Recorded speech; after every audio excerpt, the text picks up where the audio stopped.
우리가 함께 은혜를 나누고자 하는 그 말씀의 제목을 성도와 세상 권세라 했습니다. 성도와 세상 권세. 3월 9일은 우리나라 20대 대통령 선거일이죠. 어제 그제 사전선거를 아주 높은 참여율로 마쳤습니다. 지금 선거에 관한 수많은 이야기들이 매스컴을 통해서 넘쳐나오고 있죠. 그런데 오늘 우리는 국가의 권세를 어떻게 생각하고 있는가? 우리가 이 세상의 국가 그리고 권세 그리고 권세를 집행하는, 그죠? 그 권세를 집행하는 위정자들이죠. 바로 이 위정자들을 어떻게 생각한다? 바로 그것이 또 우리의 중요한 문제잖아요. 굉장히 오판들을 많이 하고 있고 자기 방식대로 생각하는 분들이 많습니다. 그래서 비판도 우리가 받게 되고 우리 칭송을 받아야 되는데 이런 역효과도 굉장히 많습니다. 따라서 어떤 분들은 이렇게 국가 권세나 유정자들에게 굴복하지 않고 우리 하나님께만 굴복하고 충성하면 된다 라고 하는 분들이 꽤 많습니다. 꽤 많아요. 사실 바울 당시 로마 성도들이나 오늘 우리나 별 다를 바가 없어요. 당시에 로마도 굉장한 통치를 가지고 있죠. 어마어마한 국가의 권위를 가지고 있었습니다. 로마 시민권은 정말로 오늘날 맞으면 미국의 시민권과 같은 거죠. 자, 이 상태에서 오늘 왜 이 편지를 보냈을까? 이게 굉장히 중요한 거잖아요. 자, 오늘 말씀에서 위에 있는 권세들이란 누굴 말할까요? 위에 있는 사람 위에 있는, 그렇습니다, 권세를 가진 자들, 위정자들을 말하죠. 과연 우리 성도들은 세상의 권세를 어떻게 생각해야 할까요? 오늘 말씀에서 권세는 뭐냐? 바로 국가 정치적 권세를 말하는 겁니다. 즉 인간 통치자들을 말하는 거죠. 사람 통치자들을. 이 말씀은 세상의 모든 권력자의 권위와 그리고 위험을 두고 하는 말인데요, 권력자들이 아무리 우리 생각할 때 참 우리가 보기에 악하고 또 하나님의 백성들을 또 멸시하고 못 쓸 사람이라고 해도 이들이 가진 공의로운 권세, 이들이 가진 다수를 위해서 올바르게 선을 해야 하는 그 올바른 공의로운 권세는 복종하고 순종해야 한다는 것이 하나님의 말씀입니다. 이 굉장한 중요한 말씀인 거예요. 자, 세상 권세란 누구 것인가? 이것이 중요하잖아요. 자, 복종하라고 했는데 왜 그 복종하라고 했냐 이 말이에요. 세상 권세는 누구 것인가? 하나님이 주신 것이라는 것입니다. 세상의 권세는요, 나라를 통치하고 지배하고 또 권세를 가지고 권력을 가지고 이 모든 것을 집행하는 바로 위정자들을 말한다고 했습니다. 바울 사도는 이 권세에 복종하라고 하는 것입니다. 그래서 오늘 말씀 보면 권세는 하나님으로부터 나지 않은 것이 없다. 모든 권세는 다 하나님이 세우신 것이다. 각 사람 위에 있는 일반 개인 모든 사람, 그 사람을 통틀어서 위에서 그 위정 권세를 가지고 나라를 다스리는 사람들에 대해서는 복종하라. 그러므로 권세에 대한 우리의 태도는요, 어떻게 하냐? 본문 말씀에 보면 그러므로 권세를 거스르는 자는 하나님의 명령을 거스르는 것이다 했어요.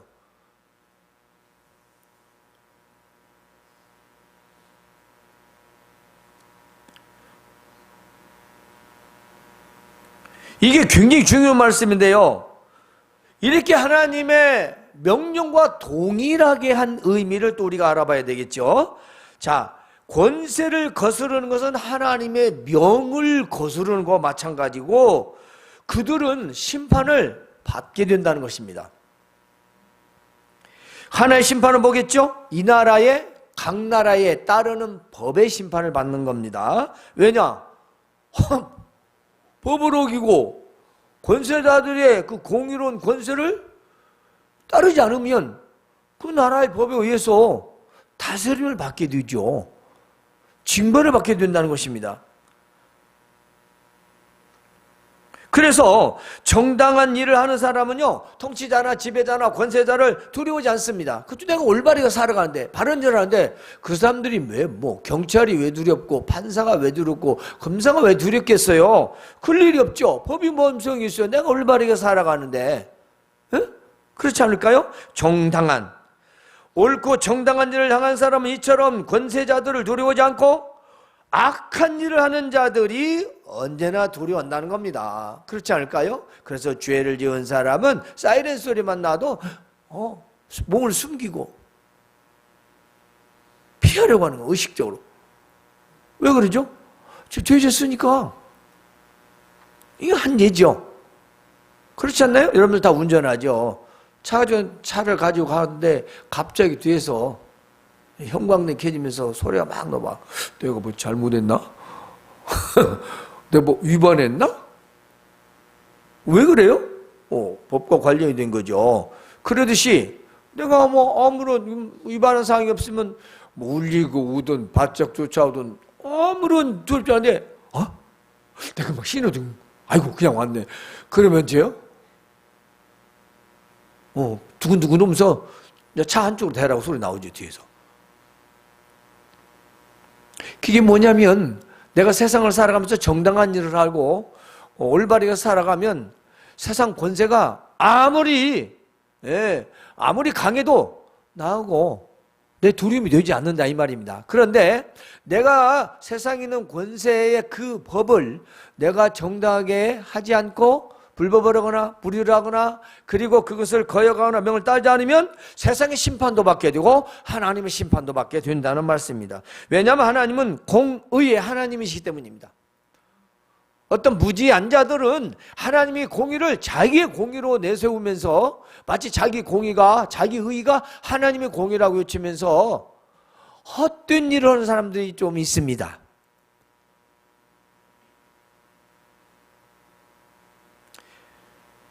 그러므로 우리는 정당한 일을 하고 우리는 악한 일을 두려워할 줄 알아야 돼요. 그래서 이 권세를 주신 이유가 뭐냐면 통치자는 우리에게 백성들에게 유익을 주기 위해서 일하는 하나님의 일꾼이다 이 말이에요. 백성들을 잘 보살피라고 유익을 주기 위해서 하나님이 대신 세우신 일꾼이 일꾼. 본문에서는 사역자라고 나옵니다. 사역자란 뭐냐? 하나님의 일을 대신하여 하는 자를 말합니다. 그러나 우리가 악을 행한다면 두려워해야 된다는 거죠. 그가 공연히 칼을 차고 있는 것이 아니다. 칼이란 게 뭘까요? 칼, 권력을 의미하잖아요. 과연? 권력의 힘을 말하는데 세상의 악행을 위한 심판의 권한을 말합니다. 그러니까 권세를 가진 자들이 그 힘을 가지고 선하게 행해야 되고 백성들은 그 힘을 두려워해야 할 줄 알아야 된다는 겁니다. 무엇을? 악을 행하지 못하기 위해서. 내가 선한 일을 하고 바른 일을 하고 정당히 살면 왜 그 사람들이 왜 두려워요? 아니 그 법이 왜 두렵습니까? 두려울 필요가 없잖아요. 그렇지 않을까요? 그래서 이 칼을 그 사람들이 권력의 힘이 그냥 있는 게 아니다 이 말이에요. 그냥 우리 전라도 사투리로 맥없이 주는 것이 아니에요. 권력과 권세를 거역하거나 무시해서는 안 된다는 겁니다. 왜냐하면 하나님의 진노를 대신하기 때문입니다. 권세자는 하나님의 일꾼으로서 악을 행하는 사람에게 벌을 내리는 하나님의 진노를 집행하는 사람이다 라고 본문에서 말하고 있습니다. 우리는 지금까지 요즘 또 젊은 사람들도 굉장히 그것을 좀 무시를 하는 경향이 있어요. 국가의 권세를 함부로 말하는, 그리고 나라의 통치자나 위정자들에서도 또 정당하지 못한 그렇게 함부로 말하는 것을 또 우리가 볼 수 있습니다. 그런데 사람은 그럴지라도 그가 가진 권세를 무시해서는 안 돼요. 안 됩니다. 그건 왜냐하면 앞서서 말씀드렸지만 아무리 마음에 안 들어도, 아무리 약하고 마음에 안 들어도 공의로운 권세, 그거에게는 복종해야 된다는 얘기죠. 그러므로 권세에 복종하십시오. 왜?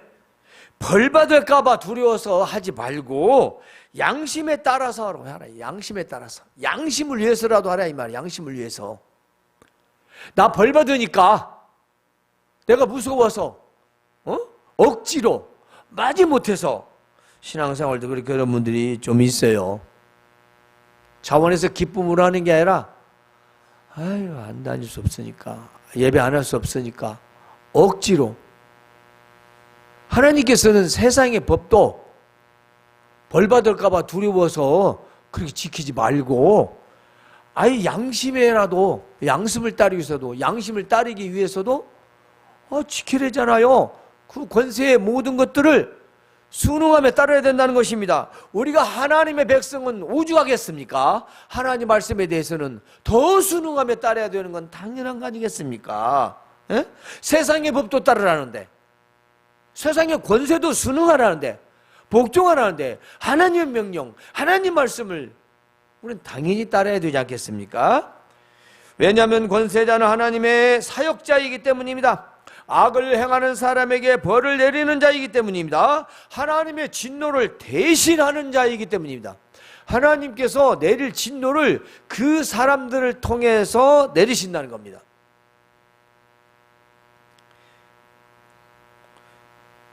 따라서 우리는 법을 어기고 당할 벌이 두려워 복종하는 것이 아니라 양심을 따르기 위하여 법을 따라야 된다는 것입니다. 그 권세를 말하는 거죠. 그런데 또 하나 우리가 기억해야 할 게 세금에 대해서 나옵니다. 지금 종교세를 안 낸다고 난리가 나죠. 근데 성경 보면 세금 내라고 합니다. 내야 돼요. 내일 형편이 안 되면 못 내는 거죠. 그 사람들이 내라가 오기 전에 우리가 자발적으로 냈어야 돼요. 그러면 누가 뭐라고 하겠어요? 아무도 뭐라고 않죠. 우리가 세금을 내야 하는 것도 같은 이유인데요. 정부에서 일하는 사람들이 하나님께서 맡기신 일을 계속해 나가려면 돈이 필요하다는 겁니다. 자, 로마도 마찬가지고, 우리나라도 마찬가지고, 미국도 마찬가지고, 이스라엘도 마찬가지고, 이 땅에 돈이 없이 세상이 흘러갈 수는 없어요. 유지될 수 없어요. 하나님이 그렇게 시스템을 하시다는 겁니다. 과거에 물질을 통해서 그것을 사람들을 다루게 하시고 일반 백성들을 다스리는 하나님의 권세였다는 것이죠. 하나님이 그들에게도 믿지 않는 자들에게나 믿는 자들에게나 다 동일하게 하나님의 권세를, 세상 사람들을 세워서 미운 놈이든 이쁜 놈이든 누구든 세워서 그 나라를 다스리도록 하고, 그 나라를 다스리면서 인간은, 하나님은 물질이 필요 없지만 인간 세상에는 물질이 필요하기 때문에 바로 세금을 걷어들여서 유지하게 되는 것입니다. 우리 국가도 마찬가지잖아요. 예산이 지금 현재 500조 이상 1년에 어마어마한 돈이죠. 그 세금 없으면 못해요. 물론 빚을,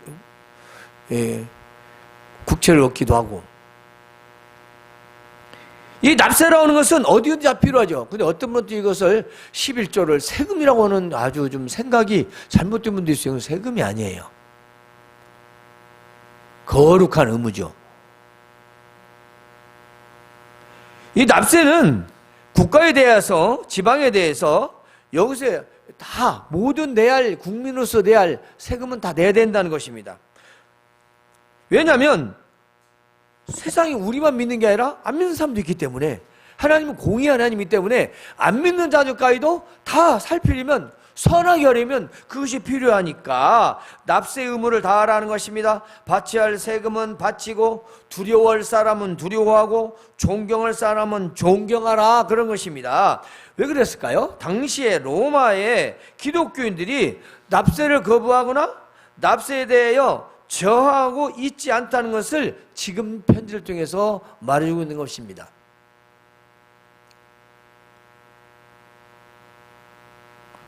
당시 얼마나 로마의 권위가 셌습니까? 굉장히 강한 국가였죠.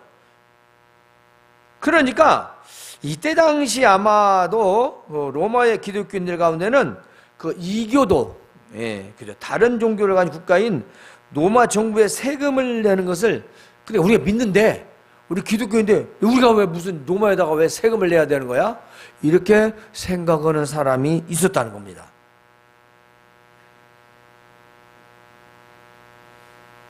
믿는 사람이 그런 사람 참 많아요. 어떤 분들은 내가 이 교회에다가 세금을, 난 다른 교회 가면 세금 안 낸다고, 11조 헌금 생활도 안 낸다고 하는 사람들도 있어요. 그건 교회 아닌가? 정당한 교회라면 내가 어떻게 어쩔 수 없이 이사를 갔다든가 타 교회를 꼭 섬겨준다면 그 교회도 해야죠. 어쩌겠어요.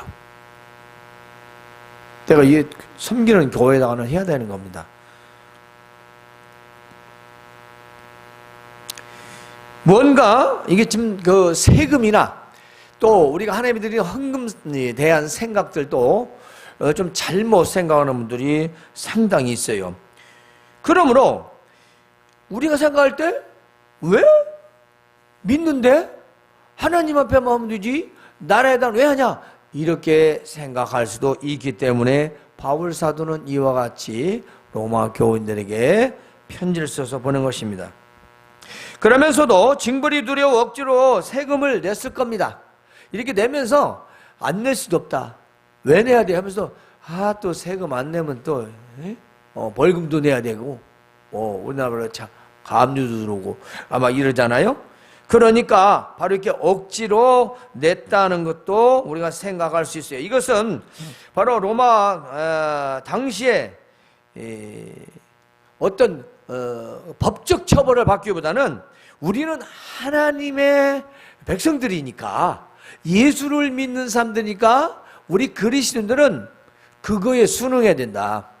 나만 내는 게 아니고 모든 사람들이 다 하는 것이기 때문에 공의를 위해서, 선을 위해서 내야 된다, 바로 그것을 알 수 있습니다. 이유는 이 세금을 걷는 모든 그 사람들도 하나님을 대신하는 자들이다, 그걸 말해주고 있어요. 정치의 아부어라는 얘기가 아니에요. 정권의 아부어라는 얘기가 아니에요. 내가 해야 할 도리를, 선한 일에 대해서는 해야 된다는 것입니다. 그래서 국가의 권위를 주신 하나님의 권위에 복종하라는 것이죠. 바로 우리가 세금을 내는 것이든 나라의 권력에, 우리가 권세에, 그 공의로운 권세에 우리가 순종하는 것이든 나라의 법을 따르는 것이든, 이러거든 대의적이고 그 넓은 의미에서의 선한이고 우리가 모두 공동체 지켜야 할 그런 법들, 이런 것을 우리는 순응히 따라야 된다는 것입니다. 왜냐?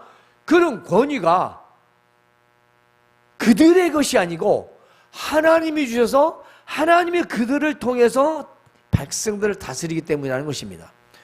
그러니까 세상 권세도 하나님이 주신 것이죠. 근데 그 사람들은 그걸 모르죠. 그게 무지죠. 자기들이 마치 그렇게 해서 대통령이 되고 국회의원이 된 것처럼 그렇게 생각하는 거예요. 그러므로 권세를 주신 이유는 우리에게 유익을 주기 위해서 하나님의 사역자라는 것입니다. 사역자. 두 번째는 우리가 악을 행한다면 두려워한다는 거죠. 그리고 그들의 그 국가의 힘, 권위를 가진 것은 그냥 있는 게 아니다, 하나님이 주신 힘이다라는 것입니다. 그래서 악행에 대한 징벌과 처벌하라고 바로 그 권세를 주신 것입니다. 그러므로 권세자들이 복종해야 합니다. 하나님의 사역자는 세상을 다스리기 위해서 세운 바로 사역자들입니다. 디아코노스라고 하는 말인데, 이 말은 고용된 사람, 고용된 집사, 이 하인, 그렇습니다. 하나님이 고용해서 그들을 세상을 다스리려고 그렇게 세우셨다는 것입니다.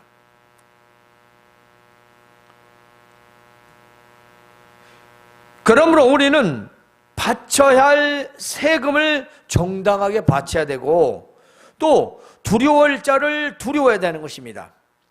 자, 하나님께서 위증자들을 세우셨는데, 자, 그리스도인들은 선한 양심을 유지하기 위해서 그들을 존중하고 존경해야 됩니다. 우리의 선한 양심, 우리가 공동적인 공의로운 법들을 잘 우리가 준행하면서 그들에게 본을 보여야 된다는 거죠. 그래서 아무리 못나게 생겼더라도 우리가 선출했고 기도했었으면 그 사람들을 위해서도 기도를 해야 됩니다. 나라와 민족을 위해서, 또 위정자들을 위해서 기도를 해야 돼요. 왜냐? 어떻게 했든 하나님이 세우신 것입니다. 하나님이 시스템을 만드셔서 그렇게 통치자들을 세우시고 그런 권한도 하나님이 주셨다는 것입니다. 따라서 이런 권세의 복종에 거여가는 것과 복종의 결과는 뭘까요? 권세를 따르지 않은 것은 하나님의 명령을 거스르는 것과 같습니다. 권세를 거스르는 자는 심판을 받게 되는 것입니다. 즉 세상의 법의 처벌도 받거니와 하나님의 벌도 받는다는 겁니다. 그러므로 우리는 선을 행하고 우리는 온당한 일을 해야 되겠죠. 그러면 거기에 따른 칭찬이 있을 거라는 것입니다. 바로 영예를 말합니다. 우리가 선하게 살면 세상에서도 칭찬이 있다는 겁니다. 자, 통치자는 하나님의 섭리의 질서에서 보면 하나님의 종과 같습니다. 보통 목회자들 하나님의 종이라고 하죠. 그래도 하나님의 종이나 마찬가지죠. 그들은 모를 뿐이에요. 그들은 모르죠. 믿는 자만 하는 것입니다. 통치자는요, 사회의 유익을 위해서 있는 것입니다. 그래서 세상의 공의로운 그런 권세를 우리가 복종을 하는 거죠. 에? 공의로운 모든 사람을 이롭게 하는, 즉 선한 질서를 유지하려면 일반 백성들을 보호하기 위한 것입니다. 일반 백성들을 보호하기 위해서 하나님은 그렇게 통치자를 세우시고 또 위정자들을 세우시는 것입니다. 권세자의 그러면 잘못은 뭘까요? 이게 두렵죠. 이제 이게 뭔가 성경에 많이 나와 있지만 두 사람만 소개할게요. 자, 이 권세자들의 잘못은 하나님께서 심판하시고 처리하십니다. 또 오늘 현대 시대에는 백성들이 오히려 탄핵을 시켜요. 그렇지 않습니까? 그러니까 지금 세워진 자도 자기가 단 아니에요. 과거에 왕정 정치에 그런 게 많았죠. 그러나 그들의 결말이 어땠습니까? 가족 사이에 피비린내가 나는, 후대에 정말 오점을 남기는 이런 역사는 너무도 많습니다. 따라서 권세의 잘못은 하나님께서 심판하시고 처리하는 것이 원칙입니다. 자, 우리가 한번 이스라엘 봅시다. 두 사람만. 하나는 백성들이 원하여 세운 이스라엘 초대 대통령 사울왕입니다. 어떻게 됐습니까? 하나님께 주신 그 왕권을 가지고, 권을 가지고 누구를 사용했어요? 자신을 위해 사용했어요. 그러잖아요. 아말렉 전투 가서 싹 소멸하라 했더니 좋은 건 다 남겨오고, 그러면서 자기의 기념비를 세우고, 그리고 사무엘에게는 거짓말하고. 그게 뭐예요? 그 엄청난 권위를 기모해서 세워서 백성들이 원해서 왕으로 세워졌더니 하나님 말씀은 버리고 지방법대로 지 스타일로 알아서 하다가 어디에 졌습니까? 길보아 전투에서 새 자식과 함께 비참한 처우를 맡게 되잖아요. 아무리 권세를 가졌어도 권세를 잘못 사용하면 세상에서도 심판, 하나님께서 심판하신다는 겁니다. 뭐 역사적으로 우리나라에 말할 수는 없지만 한두 명이 아니기 때문에. 그런데 또 한 사람이 있습니다. 우리는 아합 왕과 이세벨을 우리가 생각합시다. 이 부부가 정치를 했어요. 그런데 어떻게 합니까? 이 나봇의 포도원을 거짓 증인을 내세워서 포도원을 뺏고 그를 돌로 쳐 죽입니다. 그 뺏었어요. 그리고 하나님의 선지자들 잡아다가 죽입니다. 어떻게 되죠? 이세벨의 최후가 저 높은 창에서 예쁘게 화장을 하고 머리에다 한다고 그러는데 예후가 와서 그걸 집어 던져버립니다. 높은 데 창 밑에 떨어져서 몸이 부서져가지고 개들이 먹을 것도 없이 산산조각이 났더라고요. 왜 그러죠? 잘못된 정치죠. 악한 정치죠. 하나님 주신 권위, 권세를 가지고 선하게 사용하지 않은 거죠. 전두환 씨 어때요?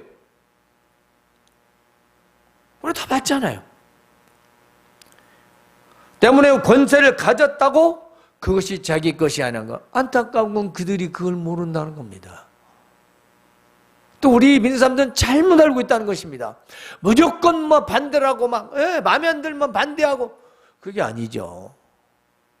그게 아니라고 말씀하시잖아요.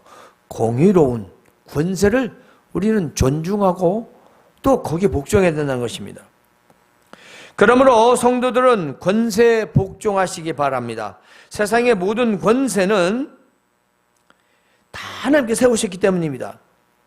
그래서 결국 우리가 생각할 때 통치자의 잘못은 하나님께 다스리기 때문에 우리가 해야 할 선한 의무를 우리는 다 하면 되는 겁니다.